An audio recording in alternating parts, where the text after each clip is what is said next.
Mau bertanya Ustazah, bagaimana agar hati bersih dari sifat iri, dengki, dan penyakit hati lainnya?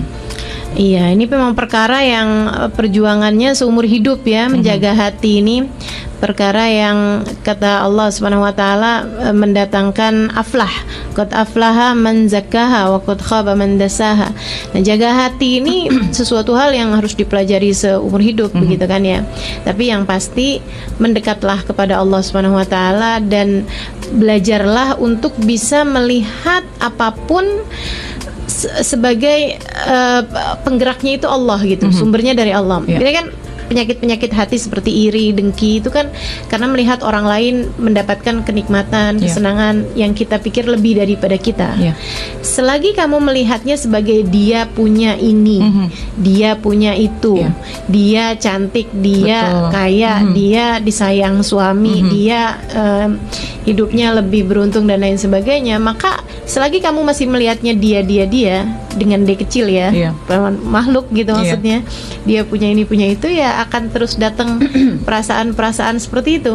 Tapi kalau ngelihatnya sebagai dia dengan huruf besar, Allah Subhanahu wa taala sang pemberi, maka kita akan bisa tahu bahwa manusia semuanya nggak ada yang memiliki apapun kecuali ketika dia diberi. Nah, kalau kamu urusannya terhadap urusan diberi, maka minta aja sama yang beri. Betul. Agar kamu juga dikasih apa yang diberi oleh Allah kepada orang tersebut kan begitu. Itu dengan cara itu semakin kuat tauhidmu, semakin kuat keimananmu kepada Allah, maka akan semakin berkurang pula lah penyakit-penyakit hati kita ini. Jadi ini memang pastinya banyak pendengar yang biasanya suka bersentuhan nih dengan masalah ada irinya, ada dengkinya, kemudian ada mungkin masih memiliki dendam misalnya, atau ngelihat yang lain kok dia punya ini sementara saya enggak gitu ya. Mungkin karena itu ya berarti Ustazah ya. Melihatnya jangan D kecil tapi D besar. Kalau memang melihatnya kepada Allah Subhanahu wa taala. Melihatnya kepada Allah, Allah yang ngasih, Allah yang beri, Allah yang bagi, Allah yang begitu kan ya. Dan bahwa yang Allah kasih itu semuanya yang terbaik kok bagi kehidupan seseorang gitu kan. Dia nggak cantik tapi kok disayang suami ya, mungkin ada sesuatu hal yang kamu nggak tahu gitu kan. Yang membuat Allah Subhanahu wa taala memberi itu kepada orang tersebut gitu. Atau bahkan ketika kita berkaca dengan diri kita juga gitu ya. Kadang kita kalau ngeliat orang punya ini ketutup apa yang kita punya. Nah, jadi mungkin salah satunya tadi yang bersyukur ya terhadap apa yang Allah Subhanahu wa taala berikan kepada kita gitu kan. Jadi kalau udah sibuk dengan positif diri kita, udah nggak ada lagi mikirin untuk orang lain ya. Iya, betul. Baik, Masya Allah. Ini kadang cuma gimana Ustazah doanya atau amalan apa yang kira-kira bisa menjadi obat hilang irinya, hilang dengkinya, apa nih yang harus kita baca?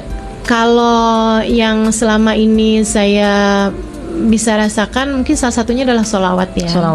Sholawat. Sebab kalau kita itu banyak baca sholawatnya, nah itu nanti hati kita menjadi lebih bercahaya. Kata Nabi Muhammad SAW, aktsiru minas sholati alayya fa inna sholatakum alayya nurul lakum. Perbanyaklah kalian membaca sholawat kepadaku karena sholawat kalian itu menjadi cahaya bagimu. Nah itu cahaya itu yang kita harapkan menerangi hati-hati kita gitu.